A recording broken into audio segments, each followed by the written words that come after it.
عزیزان محترم،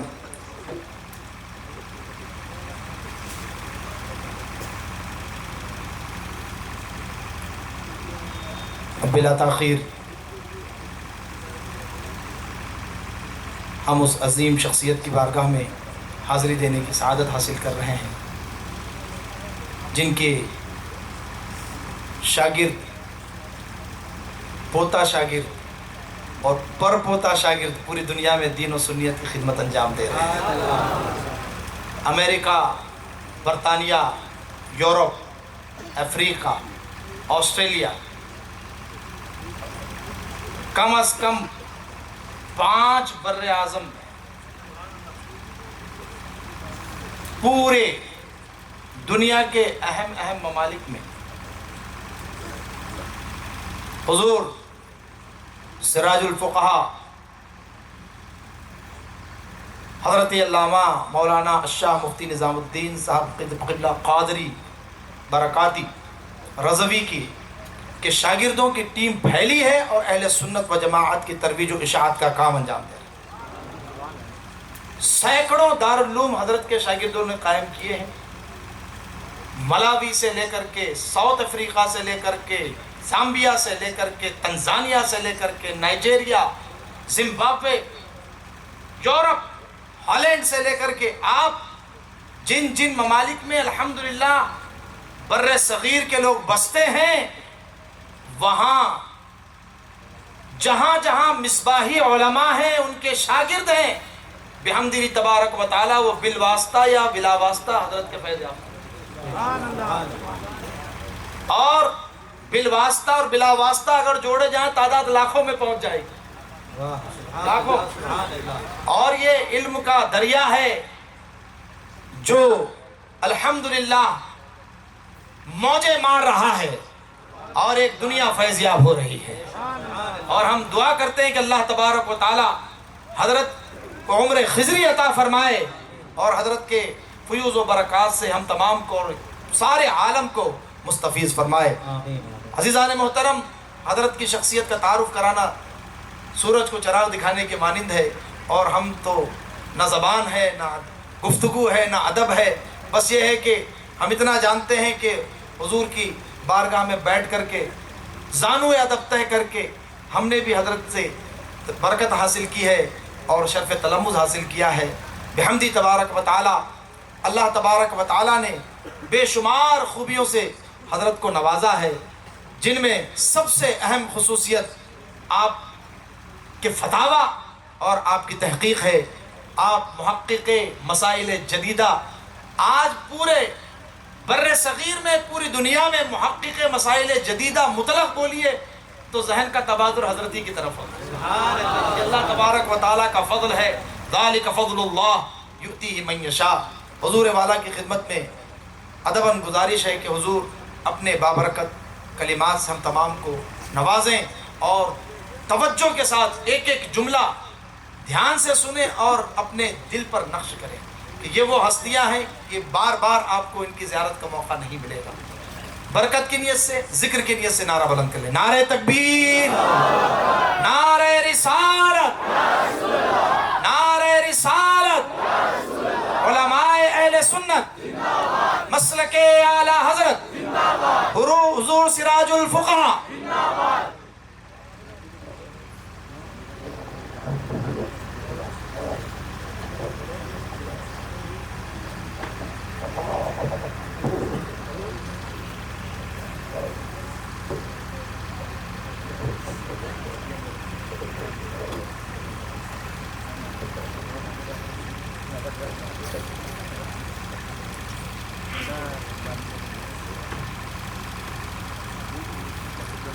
صدر اجلاس حضرت مولانا مفتی مصطفیٰ شریف صاحب، محب مکرم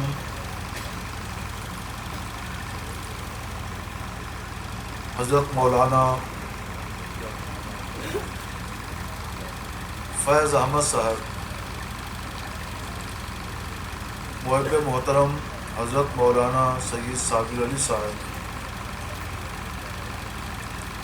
محب محترم حضرت مولانا مفتی فرقان احمد صاحب اور ممبر نور کے رونق افروز جملہ علماء کرام، حفاظ، قراء، شعراء، سب کے نام یاد نہیں ہیں تو میں جملہ طور پہ ذکر کیا، اور تمام حاضرین بزم اہل محبت، السلام علیکم ورحمۃ اللہ وبرکاتہ۔ نحمدہ ونصلی علی رسولہ الکریم۔ قال رسول اللہ صلی اللہ تعالی علیہ وسلم ان اللہ یرفع بہذا الکتاب اقواما ویضع به آخرین، رواہ الامام مسلم فی صحیح۔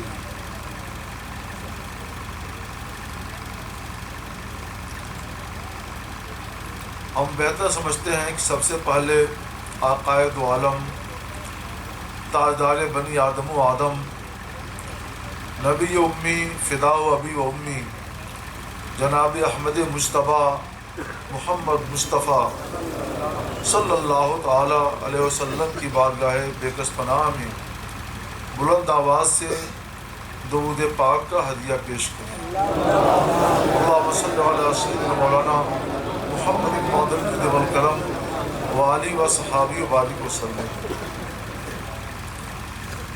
باتیں انہی کی ہوں گی جن کی بارگاہ میں درودوں کا نذرانہ پیش کیا گیا۔ زبان ہماری ہوگی، الفاظ ہمارے ہوں گے۔ مجھے بڑی خوشی ہے کہ آج ہم لوگ گلشن اشہر میں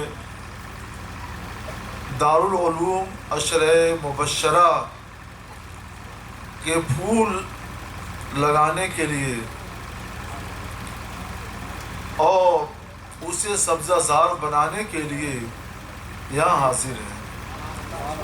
بڑا پاکیزہ مقصد ہے، بڑے نیک عزائم ہیں۔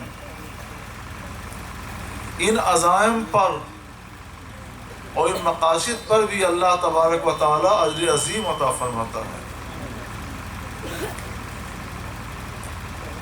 ہم آج علم کی فضیلت اور اہمیت پر کچھ گفتگو کریں گے، اور اسی ضمن میں سماج میں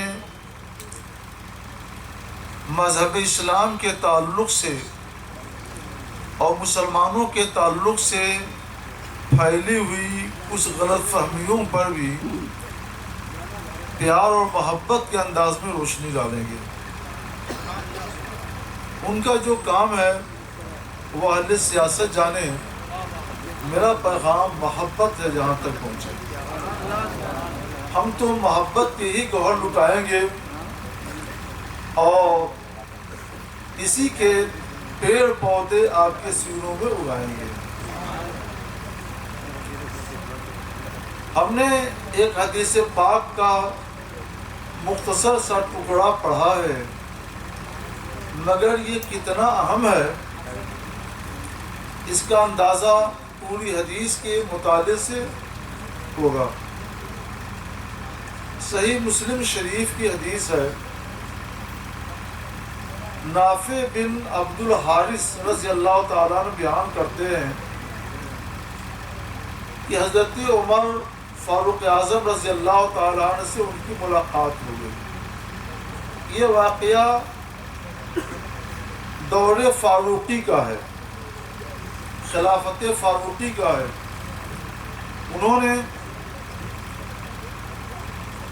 حضرت نافع بن عبد الحارث سے کہا تھا کہ تم شہر مکہ معظمہ کا گورنر، حکمراں، کسی لائق شخص کو مقرر کر دینا۔ ان کی طرف سے اطلاع بھی نہیں آئی تھی اور اسی دوران ملاقات ہو گئی۔ تو حضرت فاروق اعظم نے پوچھا، من استعملت علی اہل الوادی؟ نافع، تم نے شہر مکہ کا گورنر کس کو مقرر کیا؟ تو عرض کرتے ہیں ابن ابزا کو، ان کا پورا نام عبد الرحمن بن ابزا ہے۔ یہ بہت بڑے اپنے وقت کے فقیہ تھے، بہت بڑے محدث اور بہت بڑے فقیہ، مگر حضرت عمر فاروق اعظم رضی اللہ تعالیٰ ان کے نام سے ناشنا تھے۔ تو پوچھتے ہیں کہ ابن ابزا کون ہے، کیسا نام لے رہے ہو؟ تو انہوں نے جواب میں حضرت فاروق اعظم کی حیرت میں اور اضافہ کر دیا، حیرت اور بڑھا دی۔ وہ کہتے ہیں حضور انہو مولم من موالینا، یہ ہمارا ایک آزاد کردہ غلام ہے، غلام تھا آزاد کر دیا گیا ہے۔ وہ حیرت زدہ رہ گئے۔ نافع، تم نے شہر مکہ کے سرداروں کا، دانشوروں کا امیر، حکمراں، گورنر، ایک آزاد شدہ غلام کو مقرر کر دیا۔ وہ سمجھ گئے کہ امیر المومنین کیا کہنا چاہتے ہیں، ان کے دل میں اضطراب و بے قراری کہاں سے آ رہی ہے۔ عرض کرتے ہیں حضور انہو قارئ لکتاب اللہ وعالم بالسنہ، یہ عبد الرحمن بن ابزا کوئی عام و معمولی آدمی نہیں ہے، یہ کتاب اللہ یعنی قرآن مقدس کا قاری ہے اور سنت رسول اللہ کا عالم ہے۔ آج کے زمانے میں بھی جو قاری ہوتے ہیں خوش الحان ہوں اور دل لگا کر قرات کر دیں تو طبیعت جھوم جاتی ہے۔ یہ صرف قاری قرآن ہوتے ہیں، دل باغ باغ ہو جاتا ہے۔ اور اس زمانے میں قاری ان کو کہا جاتا تھا جو قرآن پاک تجوید کے مطابق پڑھتے بھی ہوں اور ساتھ ہی ساتھ ان کی نظر پورے کتاب اللہ کی تمام آیات پر ہو، ان کے احکام پر ہو، ان کے معانی پر ہو۔ تو ایک زبردست عالم کتاب ہوا کرتا تھا، عالم قرآن ہوا کرتا تھا، وہ قاری قرآن کہلاتا تھا۔ تو وہ کہتے ہیں کہ وہ عام آدمی نہیں ہے، وہ کتاب اللہ کا قاری ہے، یعنی کتاب اللہ کا زبردست عالم ہے، کتاب اللہ کا زبردست فقیہ ہے، کتاب اللہ کے قانون کے نافذ کرنے میں بہت بڑا ماہر ہے۔ اور یہی نہیں کہ صرف کتاب اللہ کا فقیہ ہے، عالم بالسنہ، سنت رسول اللہ کا بھی عالم ہے، سنت رسول اللہ کا بھی فقیہ ہے۔ حضرت فاروق اعظم رضی اللہ تعالیٰ کا دل خوش ہو گیا۔ وہ کہتے ہیں کہ نافع، میں نے اپنے آقا حضور سید عالم صلی اللہ علیہ وسلم کو یہ فرماتے ہوئے سنا ہے، ان اللہ یرفع بہذا الکتاب اقواما ویضع بہ آخرین، بے شک اللہ تعالی بہت سے لوگوں کو اس کتاب اللہ کی وجہ سے، قرآن مقدس کی وجہ سے بہت سے لوگوں کے مرتبے بلند کر دے گا اور بہت سے لوگوں کے مرتبے گھٹا دے گا۔ مطلب یہ ہے، وہ بتانا یہ چاہتے ہیں کہ کوئی 16, 17, 20 سال پہلے ہمارے آقا نے یہ بتایا تھا، یہ فرمایا تھا، اور آج میں اس کی صداقت اپنی آنکھوں سے مشاہدہ کر رہا ہوں، دیکھ رہا ہوں۔ سمجھے نہیں آپ؟ اب تو غلامی دنیا سے ختم ہو چکی ہے، غلامی کا جنازہ نکل چکا ہے۔ جب غلامی تھی تو اس زمانے میں غلاموں کی حیثیت بازار میں بکنے والے بکری، بیل، گائے سے زیادہ نہیں تھی۔ جو چاہے سو خرید لے جائے، جہاں چاہے وہاں رکھے، جو چاہے وہ کام لے، یہی حیثیت غلاموں کی ہوا کرتی تھی۔ تو حضرت فاروق اعظم رضی اللہ تعالیٰ عنہ نے جو حیرت کا اظہار کیا تھا، اس کا مطلب یہ تھا کہ وہ غلام جس کا سماج میں کوئی مقام نہیں، جس کی کوئی حیثیت نہیں، جس کا کوئی مرتبہ نہیں، ٹھیک ہے آزاد ہو گیا تو ایک درجہ آگے بڑھ گیا، وہ نسبت تو غلامی ہی سے رہی۔ تو وہ غلام یہ آزاد کردہ غلام جس کا سماج میں کوئی خاص مقام نہیں، کوئی خاص احترام نہیں، کوئی دبدبہ نہیں، کوئی عزت نہیں، کوئی مرتبہ نہیں، ایسے آزاد کردہ غلام کو تم نے قریش کا، شہر مکہ کے قریش کا اور سرداروں کا اور بلند رتبہ لوگوں کا حکمراں بنا دیا۔ وہ قریش جن کا چار دانگ عالم میں شہرہ ہے، جن کی سطوت کا، جن کی شجاعت کا، جن کی بہادری کا، جن کے انصاف کا شہرہ ہے، ان کا امیر، ان کا گورنر، ان کا حکمراں تم نے ایسے شخص کو بنا دیا جس کا سماج میں کوئی خاص مقام نہیں ہے، جو آزاد کردہ غلام ہے۔ تم نے ایسا کام کیوں کیا؟ مگر جب انہوں نے جواب دیا کہ حضور وہ صرف آزاد کردہ غلام نہیں ہے، بلکہ وہ کتاب اللہ کا قاری ہے، کتاب اللہ کا زبردست عالم ہے، سنت رسول اللہ کا زبردست عالم ہے، تو اب حضرت فاروق اعظم اس سے آگے نہیں بڑھ سکے، کیونکہ قائد وہی ہوا کرتا ہے، گورنر وہی ہوا کرتا ہے، حکمراں وہی ہوا کرتا ہے جس کے پاس علم کی دولت ہوتی ہے، جو کتاب اللہ کا قاری ہوا کرتا ہے، جو سنت رسول اللہ کا عالم ہوا کرتا ہے۔ تو بتانا یہ تھا کہ تم نے صحیح انتخاب کیا ہے، اور تم نے واقعی جس کو حکمراں مقرر کیا ہے قریش کا، مکہ معظمہ کا صحیح مقرر کیا ہے، ایسے ہی شخص کو مکہ معظمہ کا حکمراں اور گورنر ہونا چاہیے۔ اور پھر وہ کہتے ہیں ان کی بات کی تصدیق میں کہ میں نے سرکار دو عالم صلی اللہ علیہ وسلم کو فرماتے ہوئے سنا ہے، اللہ تعالیٰ بہت سے لوگوں کا مرتبہ کتاب اللہ کی وجہ سے بڑھا دے گا۔ تو میں دیکھ رہا ہوں وہ غلام جس کا سماج میں کوئی مقام نہیں تھا، کتاب اللہ کا علم حاصل کر لیا تو بڑے بڑے آزادوں کا حکمراں بن گیا۔ اور وہ آزاد جو بڑے بڑے آزاد تھے، بڑے بڑے صاحب سطوت تھے، بڑے صاحب شجاعت تھے، دنیا میں ان کا نام تھا، ان کے پاس کتاب اللہ کے علم کی کمی ہو گئی تو وہ محکوم ہو گئے، اور ایک آزاد کردہ غلام ان کا امیر، ان کا حکمراں، ان کا گورنر بن گیا۔ وہ بتانا یہ چاہتے تھے کہ علم کی وجہ سے اور کتاب اللہ سنت رسول اللہ کے علم کی وجہ سے کسی آدمی کا مرتبہ کتنا بلند ہو جاتا ہے۔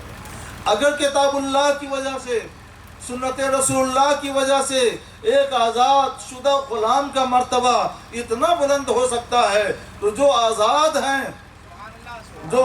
ہیں وہ اگر کتاب اللہ کے عالم بن جائیں، سنت رسول اللہ کے فاضل بن جائیں، تو کیا ان کا مرتبہ بلند بالا نہیں ہوگا؟ تو غلامی کی زندگی کیوں بسر کر رہے ہو؟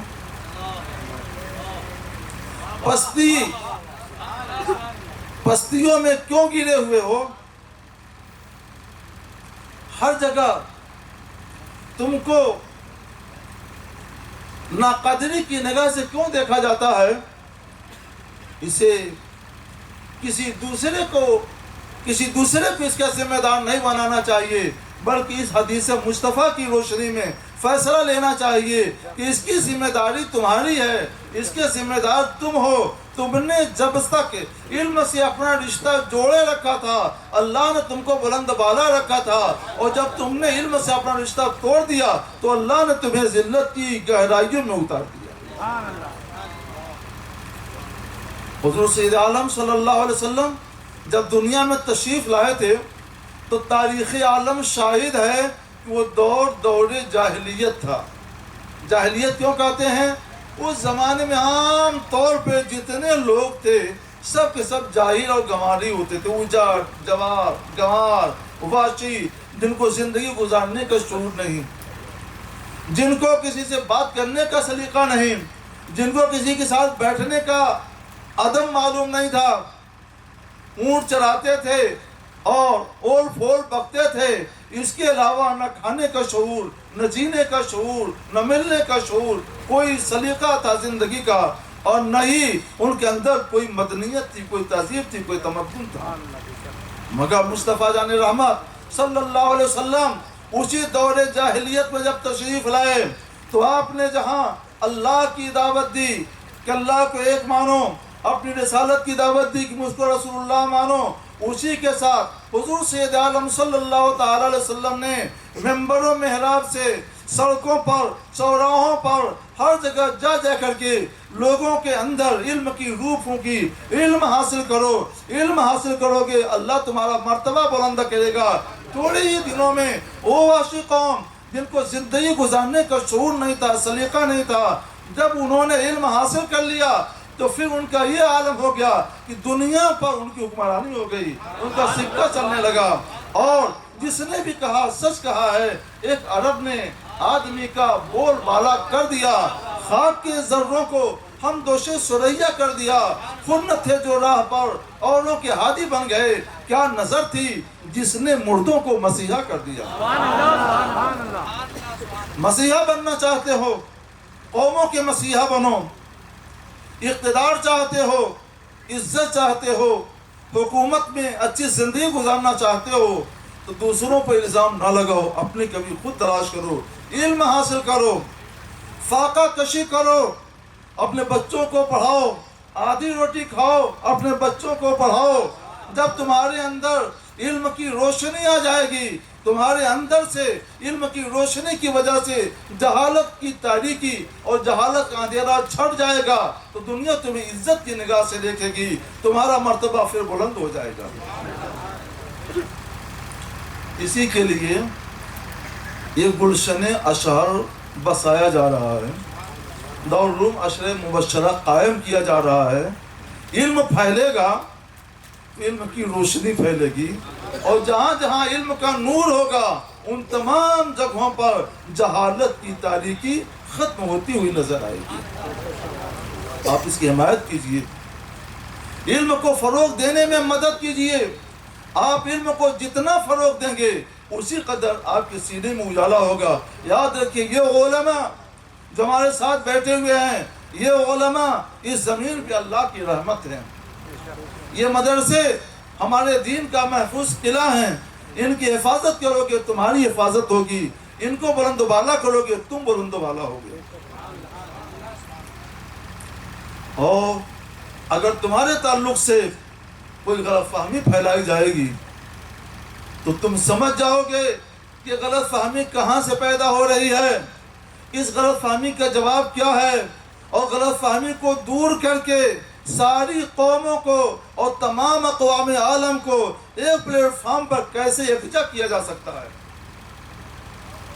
یا مانتے ہیں کہ مذہب الگ الگ ہیں، کوئی مذہب کے لحاظ سے مسلمان ہے، کوئی مذہب کے لحاظ سے ہندو ہے، کوئی مذہب کے لحاظ سے سکھ ہے، کوئی مذہب کے لحاظ سے عیسائی ہے، یہودی ہے، پارسی، الگ الگ مذہب ہیں، الگ الگ نام ہے۔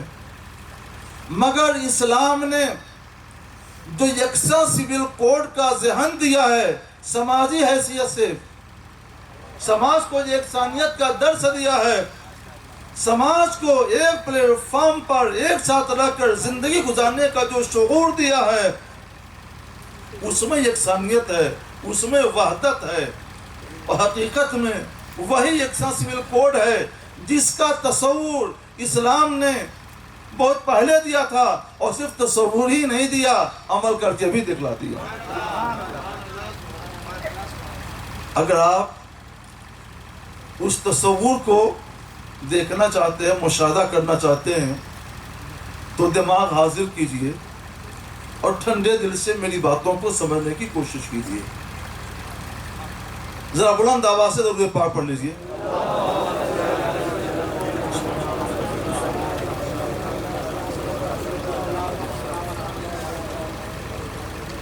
آج یہ بات کہی جاتی ہے کہ ایک سول کوڈ نافذ ہونا چاہیے، ضرور نافذ ہونا چاہیے۔ میں تائید کرتا ہوں، سب سے پہلے اس کا درد تو اسلام ہی نے دیا ہے۔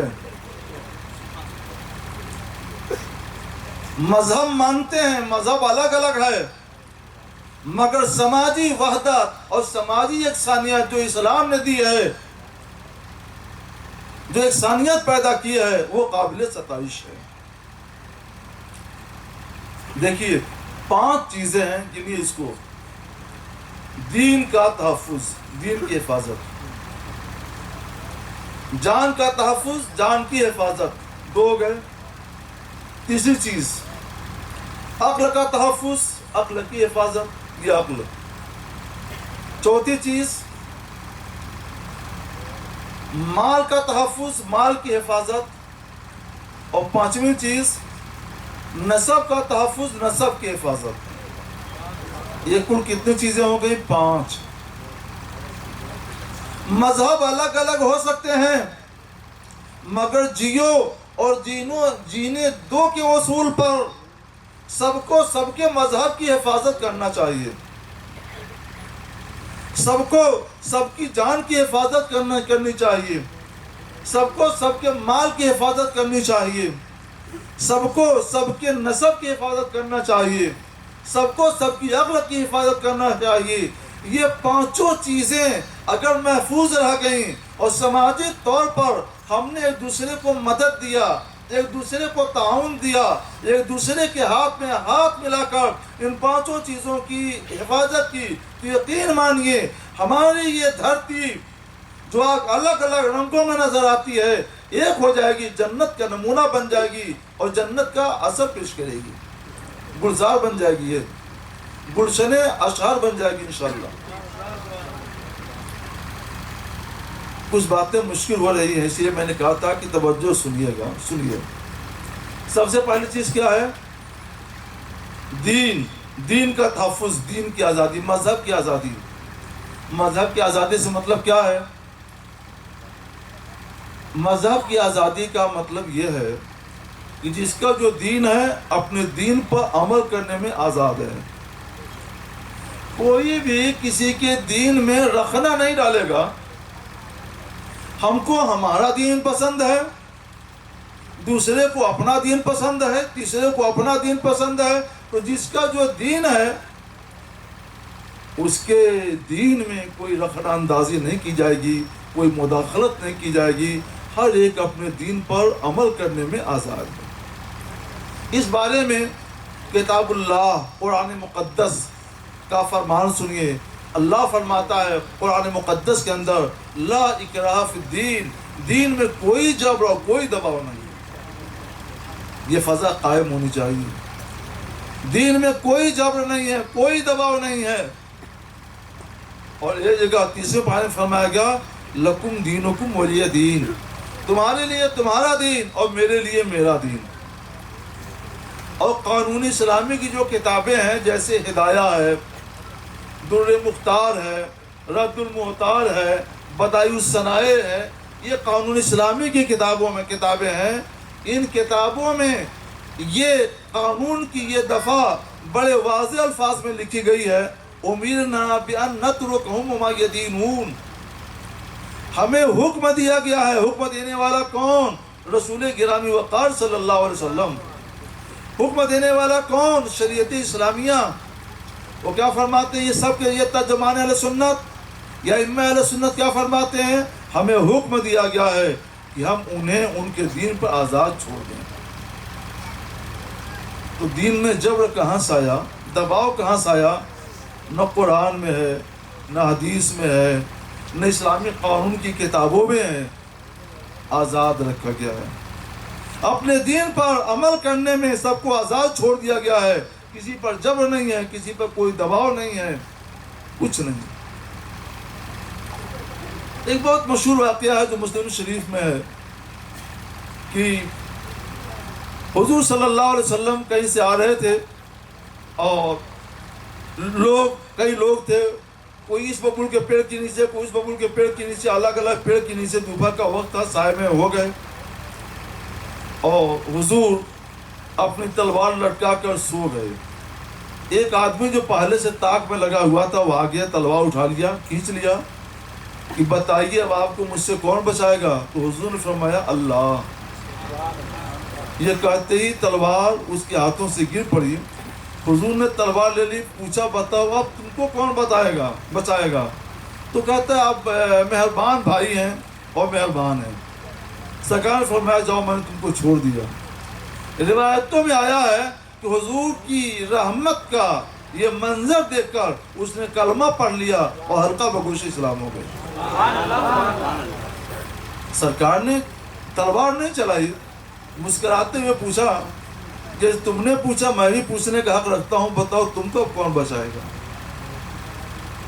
تو اس طرح کے مناظر حدیث میں بھی ہیں، قرآن میں بھی ہیں، اسلامی قانون کی کتابوں میں بھی ہیں۔ تو آزادی دی گئی ہے۔ دوسری چیز کیا ہے؟ مذہب کی حفاظت، مذہب کی آزادی، جان کی حفاظت۔ جان کی حفاظت کا حق سب کو حاصل ہے، اور مال کی حفاظت کا بھی حق سب کو حاصل ہے۔ اگر کسی کی جان پر کوئی حملہ کرنا چاہتا ہے تو کسی بھی مذہب کا ہو، مسلمان کی ذمہ داری ہے کہ مدد کر سکتا ہے تو مدد کرے، اس کو بچائے۔ اور کسی کے مال پر کوئی حملہ کرنا چاہتا ہے، چوری کرنا چاہتا ہے، ڈاکہ ڈالنا چاہتا ہے، چھیننا چاہتا ہے، کسی بھی مذہب کا ہو، ہمیں حکم ہے کہ ہم بچا سکتے ہیں تو اس کو بچائیں۔ اس کے بارے میں قرآن میں بھی ہے، حدیث پاک میں بھی ہے، قانون اسلامی کتابوں میں بھی ہے مثلا۔ اور خود مسلمان کو یہ حکم دیا گیا ہے کہ دوسرے کی جان پر ہاتھ مت اٹھانا، دوسرے کے مال پر ہاتھ مت اٹھانا۔ چنانچہ قرآن پاک میں ہے، اللہ تعالیٰ ارشاد فرماتا ہے، من احیی الناس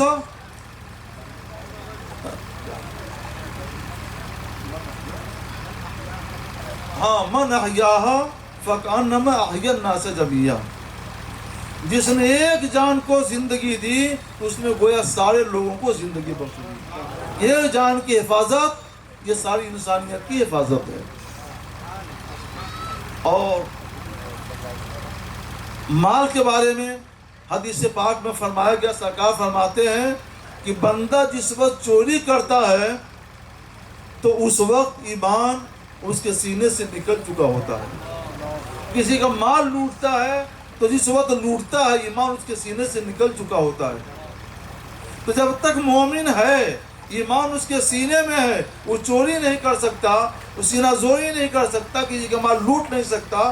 اور اگر دوسرے کے ساتھ ہو تو اس کو حکم ہے کہ حفاظت کرے، اس کو بچائے۔ قانون اسلامی کی کتابوں میں یہ دفعہ لکھی ہوئی ہے، دماؤہم کا دمائنا واموالہم کا اموالنا۔ ان کا یعنی غیر مسلم میں جو بھی ہیں، جو بھی مذہب کے لوگ ہیں، غیر مسلموں کا مال ہمارا مال ہے اور ان کی جان ہماری جان ہے۔ یعنی جیسے ہم اپنی جان کی حفاظت کریں گے ان کی جان کی حفاظت کریں گے، جیسے ہم اپنے مال کی حفاظت کریں گے ان کے مال کی حفاظت کریں گے۔ تو جان کی حفاظت ہو گئی، مال کی حفاظت ہو گئی، اور دین کی حفاظت ہو گئی۔ اور عقل کی حفاظت یہ بہت بنیادی چیز۔ عقل ہے تو آدمی انسان ہے، اور عقلہین اعلیٰ ہے تو ہزار طاقتور ہونے کے باوجود بھی وہ جانور ہے، جانور سے بڑھ کر ہے۔ عقل کی حفاظت کے لیے ضروری ہے کسی کے سر پر نہ مارا جائے، سر کو بچایا جائے۔ عقل کی حفاظت کے لیے ضروری ہے کہ شراب نہ پیئیں اور نہ کسی کو شراب پلائیں۔ مسلم شریف کی حدیث میں ہے، رسول اللہ صلی اللہ تعالی علیہ وسلم نے فرمایا کہ بندہ جس وقت شراب پیتا ہے مومن نہیں رہتا۔ شراب اور ایمان دونوں ایک ساتھ جمع نہیں ہوں گی۔ تو جب تک وہ مومن ہے شراب نہیں پیے گا، جس وقت شراب پیتا ہے اس وقت مومن نہیں رہتا۔ بڑے واضح الفاظ میں اللہ کے رسول صلی اللہ تعالی علیہ وسلم نے بیان فرما دیا ہے۔ تو شراب سے بچو اور دوسروں کو بھی شراب سے بچاؤ، اس سے عقل کی حفاظت رہے گی۔ عقل محفوظ ہے تو تم انسان ہو، جس کی بچاؤ گے عقل وہ بھی انسان ہے۔ عقل ہی نہیں محفوظ رہے گی تو کیا وہ اور کیا اور سب بیکار ہے۔ نسب کی حفاظت یہ بڑی اہم چیز ہے، سب اہم ہے۔ نسب کی حفاظت کے لیے ضروری ہے کہ عورتوں کے ساتھ نکاح کیا جائے، اور بغیر نکاح کے کسی عورت سے تعلق قائم رکھنا یہ ناجائز ہے، اور اس کو اسلام زناکاری کے لفظ سے تعبیر کرتا ہے۔ یہ جتنی باتیں بیان کی گئی ہیں، اور خاص طور پہ یہ خاص طور پر جتنی باتیں بیان کی گئی ہیں، ان تمام باتوں میں نسب کی حفاظت یہ بڑی اہم چیز ہے. نکاح ہے تو نسب محفوظ ہے اور نکاح نہیں ہے تو نسب محفوظ نہیں ہے. لہذا حکم ہے کہ نکاح کرو اور نکاح کے ساتھ تم اپنا رشتہ قائم کرو, اپنا تعلق قائم کرو. اور نکاح نہیں ہے تو کسی بھی عورت سے تعلق قائم کرنا ناجائز ہے, حرام ہے, بدکاری ہے, زنا ہے. یہ ہو سکتا ہے کہ مذہب الگ الگ ہوں, مگر یہ نہیں ہو سکتا کہ مذہب اسلام کے ماننے والی کسی عورت کے ساتھ ناجائز تعلق تو بدکاری ہو اور دوسرے مذہب کے ماننے والی کسی عورت کے ساتھ بدکاری حلال ہو. یہ نہیں ہو سکتا ہے. مذہب الگ الگ ہوگا, اس کا مذہب الگ, اس کا مذہب الگ, ان کا مذہب الگ, لیکن جو زنا کا قانون ہے, زنا کے قانون میں سب یکساں ہے, سب کا قانون ایک ہے, سب کو یکسانیت ہے. اگر یہاں حرام ہے تو وہاں بھی حرام ہے, وہاں بھی حرام ہے, وہاں بھی حرام ہے. ہم سنتے ہیں لو جہاد کے لفظ. ہم آپ کو بتا دیں کہ یہ لفظ نہ قرآن میں ہے, نہ حدیث میں ہے, نہ شریعت کی کتابوں میں ہے, نہ ہم لوگوں کے پاس ہے. ہم مسلمان اس لفظ سے ناآشنا ہیں, غافل ہیں, ہمیں کچھ بھی معلوم نہیں ہے. ہماری شریعت اسلامیہ تو یہ کہتی ہے کہ دوسرے مذہب کی بہو بیٹیاں بھی ہماری بہو بیٹیاں ہیں, دوسرے مذہب کی مائیں بھی ہماری مائیں ہیں, دوسرے مذہب کی بہنیں بھی ہماری بہنیں ہیں. اگر اپنے مذہب کی کسی بہن کے ساتھ, بہو بیٹی کے ساتھ غلط تعلق زنا ہے, حرام ہے, گناہ ہے, تو دوسرے مذہب کی بہو بیٹی یا عورت یا بہن کے ساتھ غلط تعلق یہ بھی ناجائز ہے, یہ بھی حرام ہے, یہ بھی گناہ ہے. اسلام کبھی اس کی اجازت نہیں دیتا. حدیث پاک میں رسول کرام وقار صلی اللہ تعالی علیہ وسلم نے کھلے لفظوں میں اعلان کر دیا ہے کہ بندہ جس وقت زنا کرتا ہے مومن نہیں رہ جاتا. اور اس کو عام رکھا ہے, کسی مذہب کے ساتھ خاص نہیں کیا ہے. اس لیے ہر مذہب, ہر کسی بھی مذہب کے ماننے والی عورت ہو, اس کے ساتھ اگر غلط تعلق ہوتا ہے تو اس کا یہ حکم ہے. ہمارے اسلام میں لو جہاد تھا, نہ ہے, نہ قیامت تک کبھی ہوگا. یہ سب غلط فہمیاں ہیں اور ہم اپنے بھائیوں سے گزارش کریں گے کہ ان غلط فہمیوں کو دور کیا جائے. اللہ تبارک و تعالی سب کو علم کی روشنی میں آنے اور مذہب کو سمجھنے کی توفیق عطا فرمائے. ہمارا مذہب بڑا پیارا مذہب ہے, بڑے پیارے قانون دیتا ہے, زندگی کے اصول دیتا ہے, سماجی زندگی میں یکسانیت کے طریقے بتاتا ہے. یہ 5 چیزیں وہ ہیں جس میں اسلام نے مذہب نہیں دیکھا. مذہب کوئی بھی ہو, مذہب اسلام ہو سکتا ہے, مذہب اسلام کے علاوہ کچھ اور بھی ہو سکتا ہے, مگر دین کا تحفظ, دین کے تحفظ کی بات آئے گی تو دین کے تحفظ سب کے ساتھ, سب کے دین کے تحفظ میں سب کو یکساں ہونا پڑے گا.